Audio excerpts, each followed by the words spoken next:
Oke, selamat malam Pak Peter.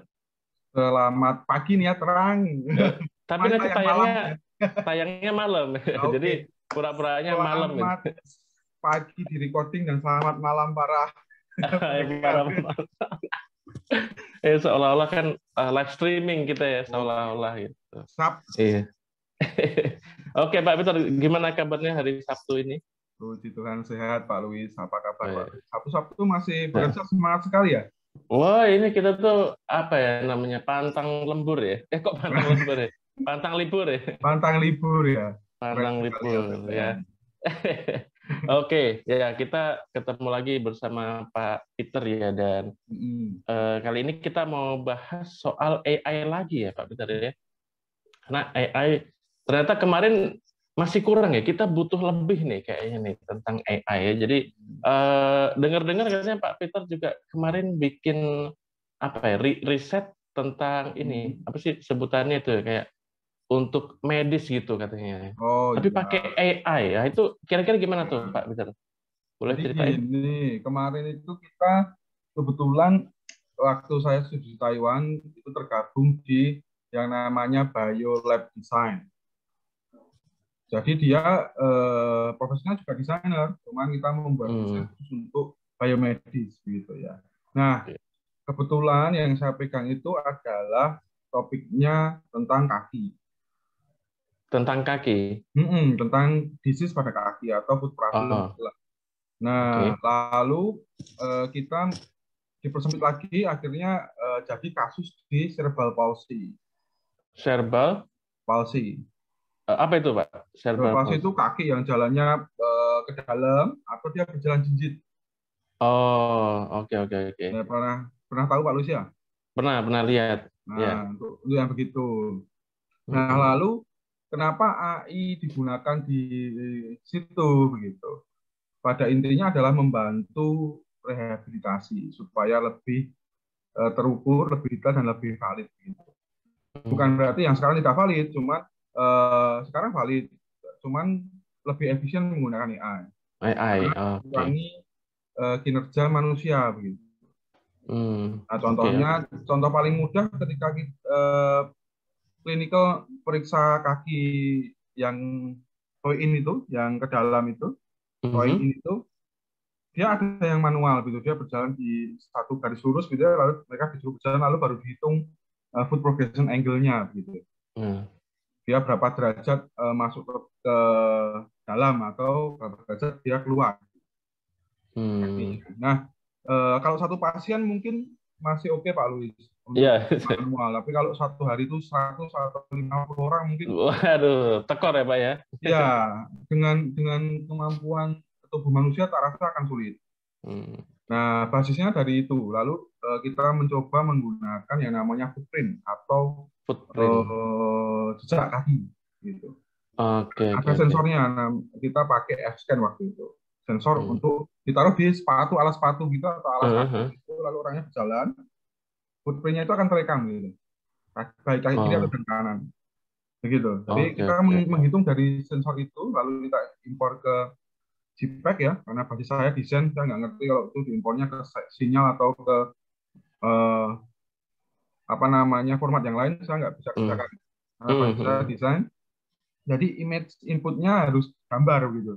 Jadi kalau gambar Hmm. itu ada noise, denoisingnya kita juga ada, gitu kan ya. Kalau di kafe Hmm. yang diajar itu denoising, Hmm. ya kan ya, image Iya. augmentasi, bagaimana multiple image, gitu kan ya, editing Hmm. image itu kita punya gitu modalnya. Dan saya Hmm. ngerti, makanya kita import ke JPG, JPG itu kita masukkan ke AI lewat image processing dulu tentunya ya. Image Lewat processing. image processing dulu, baru masuk ke mesinnya AI itu. Akhirnya Hmm. mesin AI itu akan membagi dulu kaki kiri ini kaki kiri atau ini kaki kanan. Karena kalau Ya. setelah begini itu kalau jalannya begini ya ke dalam begitu, itu kita kan sulit mendeteksi ini kiri atau kanan begitu. Oh gitu ya. Jadi Jadi kalau coba aja gitu. Nah, di kiri bisa gini di ya. kanan, kanan bisa di kiri. Apalagi kalau rekodnya nggak tahu. Oh. Oke Kadang kalau oke. yang jalannya cuma jinjit, yang rekod kadang Enggak. bukan sebetulnya.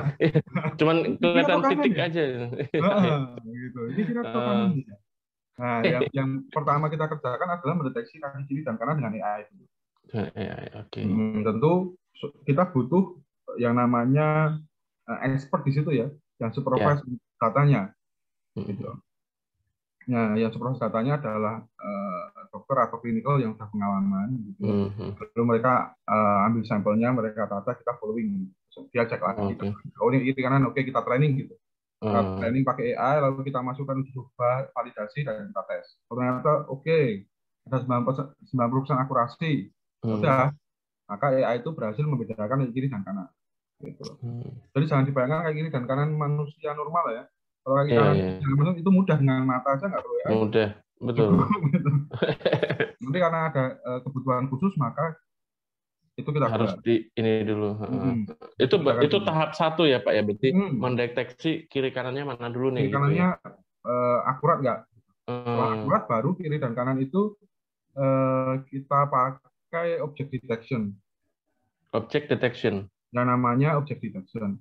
Nah, object Oh, detection itu berbasis menggunakan kotak seleksi atau yang dinamakan bounding box annotation.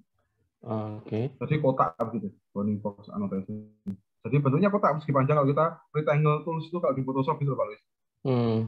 kotak gitu. Hmm. Rectangle kalau di PowerPoint ya kita bikin kotak gitu. Nah, kotak itu Hmm. untuk menseleksi derajatnya, derajat kakinya.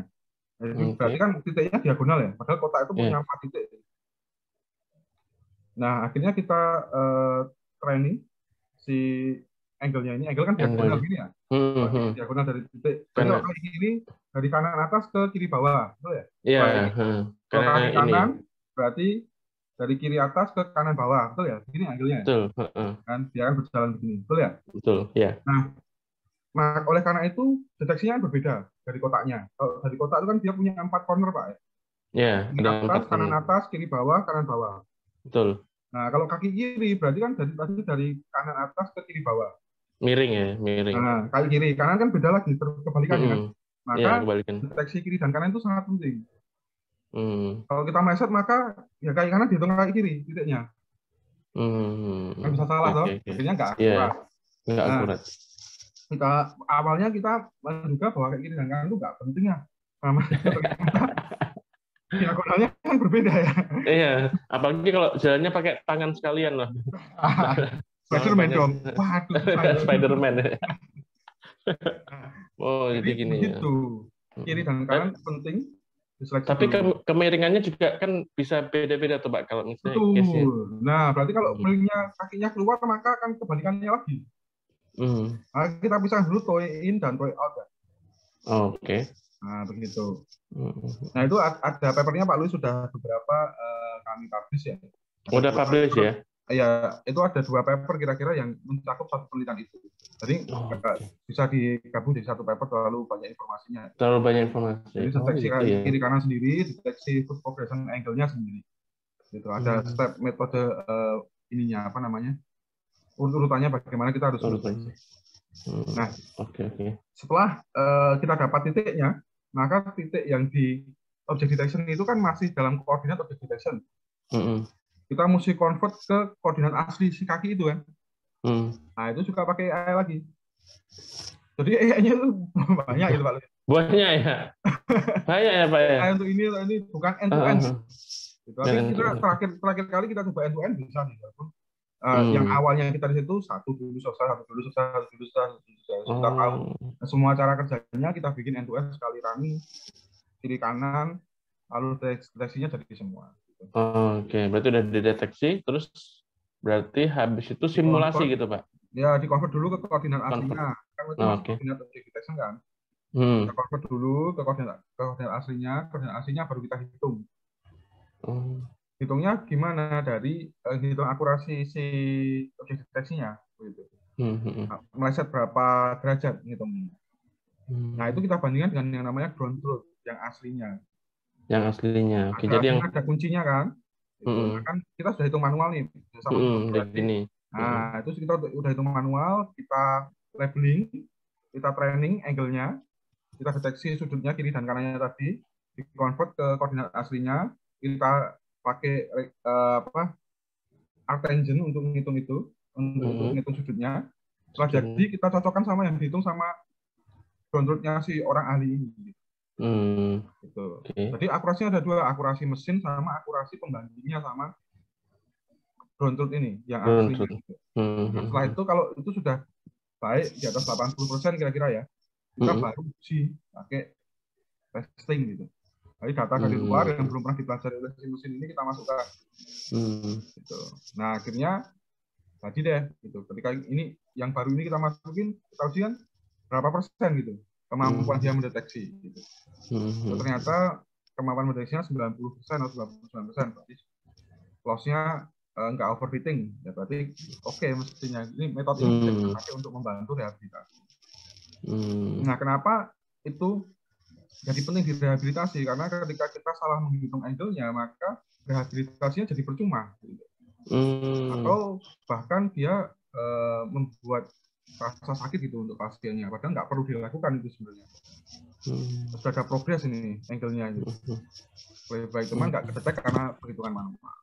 Nah kalau penghitungan dengan AI kan dia sampai ke koma-koma yang detail gitu. Iya. Lebih presisi itu bisa ya. Untuk memonitor perkembangannya ketika rehab. Oh, berarti ketika mereka rehab tahap pertama, terus udah ada perubahan, terus nanti pas rehab berikutnya bisa itu dihitung lagi berarti. Mereka tinggal jalan aja menggunakan sensor itu, nanti bisa langsung dihitung. Oke. Nah, Berarti ini. besarnya begitu Pak. Mungkin ya, apa kita agak rumit ya memang gitu. Ternyata tahapannya cukup panjang. Tapi intinya memang berarti yang pertama tadi ya mendeteksi dulu nih kemiringannya kan gitu ya. Miringnya kiri kanannya lalu kemiringannya nih kiri atau kayak kanan gitu kan. Lalu dihitung angle-nya. Dihitung yang apa yang seharusnya gitu ya. Pakai kotak tadi harusnya. Terus habis itu kalau udah ketemu nih apa modelnya gitu kan. Terus baru simulasi gitu ya. Baru simulasi dicoba dipakai di apa di pasiennya gitu ya. Itu alatnya berupa apa sih Pak? Jadi kalau terapinya atau apa sih itu istilahnya itu? Terapinya? Itu apa? Terapi. Itu tuh berupa apa tuh? Maksudnya tadi lo alatnya itu ada sensor, semacam ininya nggak sih? Oh sensor ya. Langsung sensor di kakinya gitu ya? Betul, langsung sensor di kaki. Berarti bukan alat bantu kayak apa sih? Biasanya kalau misalnya kita pakai giginya misalnya miring tuh kan kita pakai kawat. Maksudnya Pak Luis untuk rehabnya alat desainnya ya itu bisa pakai EFO itu gitu. Foot orthosis namanya. EFO. Foot orthosis itu untuk biasanya untuk mengembalikan kaki yang bengkok tadi. Menormalkan tulangnya, suhu tulangnya gitu. Dan itu berdasarkan yang Pak Peter riset gitu ya. Bisa pakai EFO, bisa pakai SmartSUS. Alatnya macam-macam sih untuk rehabnya.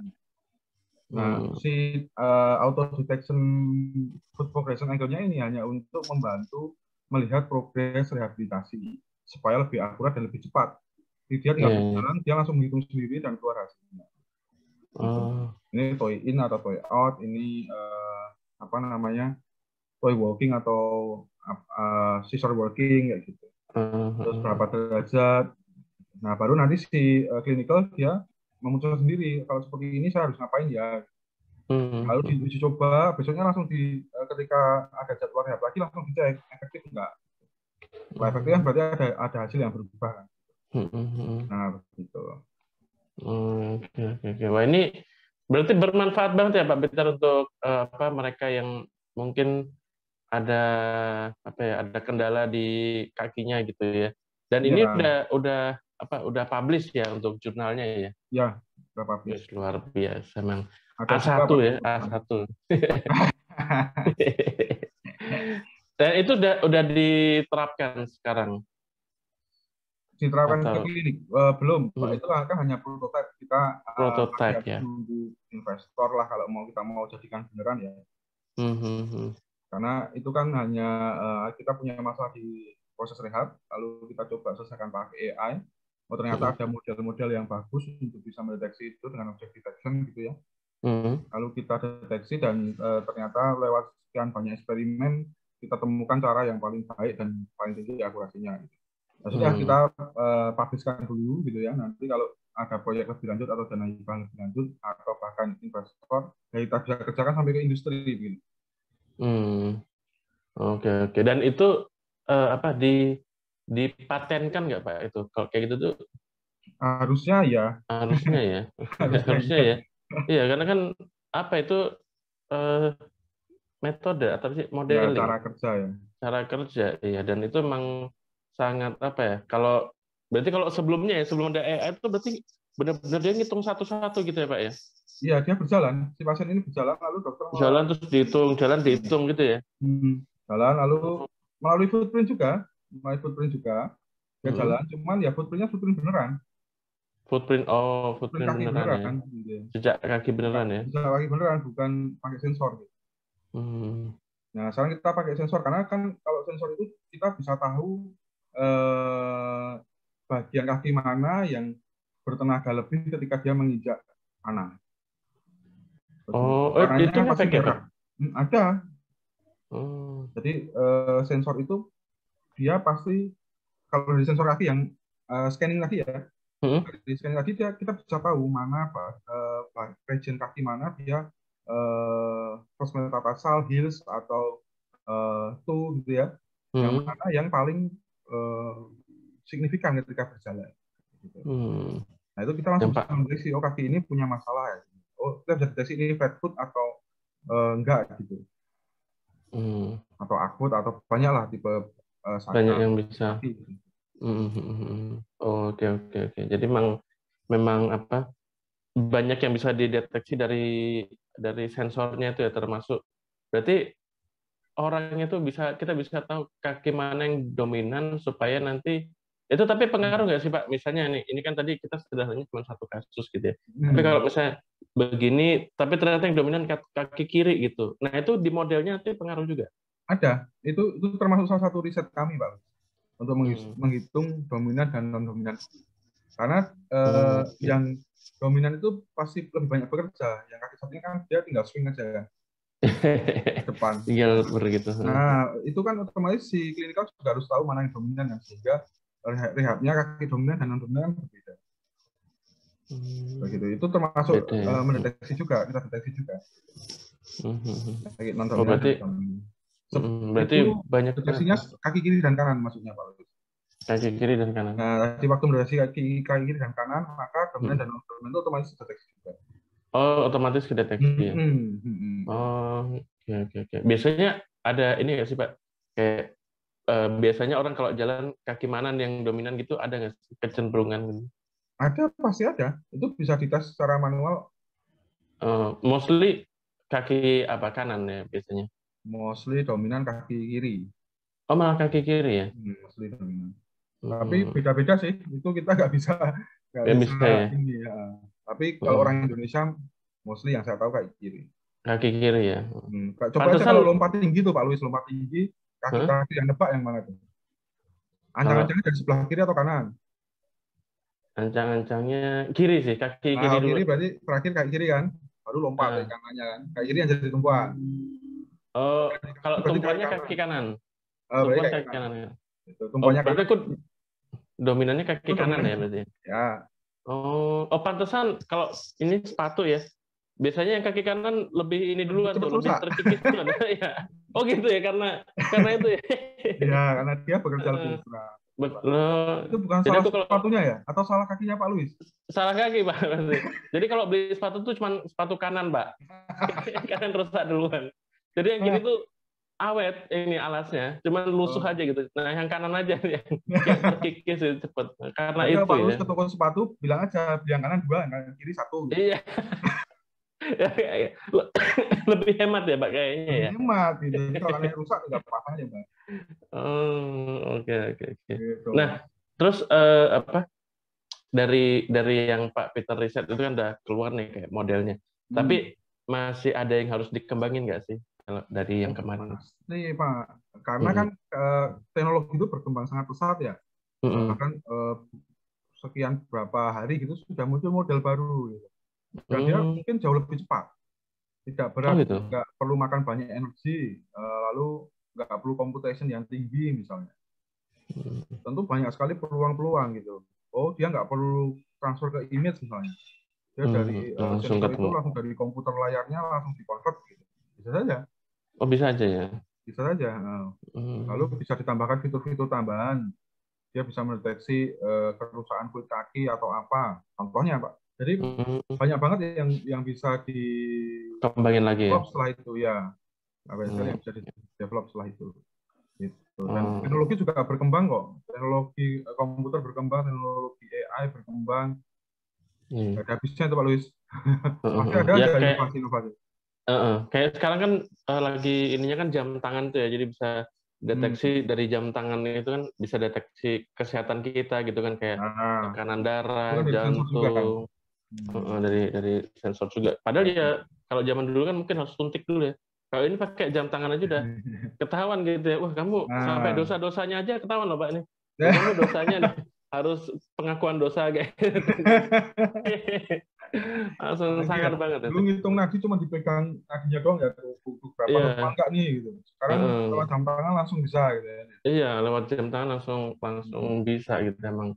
Ya teknologi terus berkembang ya Pak Peter. Siapa tahu nanti ada teknologi kalau mau nembak cewek gitu kan.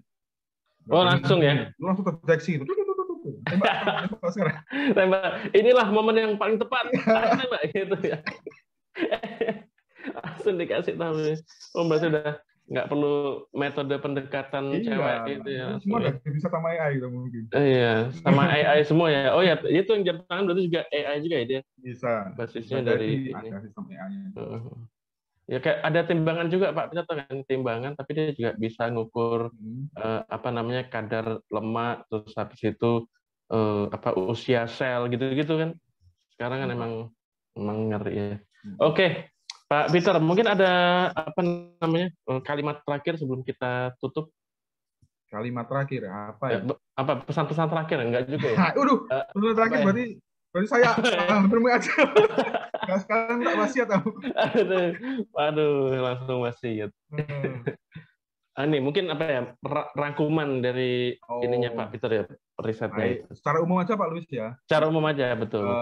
Kita nggak bisa lepas dari yang namanya teknologi. Kita suka ataupun tidak, teknologi itu tetap ada. Saat ini kita tidak bisa menolak itu. Yang poin paling penting, kita harus bisa memanfaatkan itu dengan bijak, gitu ya. Lalu tidak menyalahi etika. Yang kedua, kita anggap saja teknologi ini menolong kita supaya lebih baik, bukan justru seperti ada ya nih. Sebaliknya kita merasa terancam atau bagaimana. Karena kita nggak bisa menghindari itu. Nggak bisa menghindari. Teknologi tetap ada dan itu sebenarnya luar biasa powernya untuk membantu manusia. Jadi tetap tetap bijak menggunakan teknologi itu. Oke. Karena ini ya, perubahan itu pasti, tapi harus diimbangi dengan kebijaksanaan gitu ya. Dalam permusyawaratan perwakilan masyarakat loh. Apa loh Pak Luis? Warga Indonesia yang baik. Oke. Baik, Pak Peter, terima kasih ya. Tidak terasa waktunya terasa. Tidak terasa waktunya terasa Pak Luis ya. Tidak terasa waktunya terasa ya. Oke. Ya, udah hampir malam nih Pak Luis. Ya udah.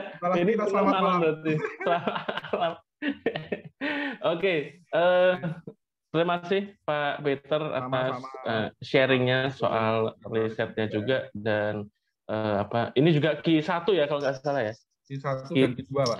Q1 dan Q2 ya, mungkin kapan-kapan sharing juga ya, tips and trick Q1 Q2 gitu. Siap. Siap ya. Oke, baik para penonton Bapak Ibu sekalian, terima kasih sudah menyimak ya sampai detik ini, dan ditunggu untuk podcast episode berikutnya ya. Terima kasih semuanya, sampai jumpa.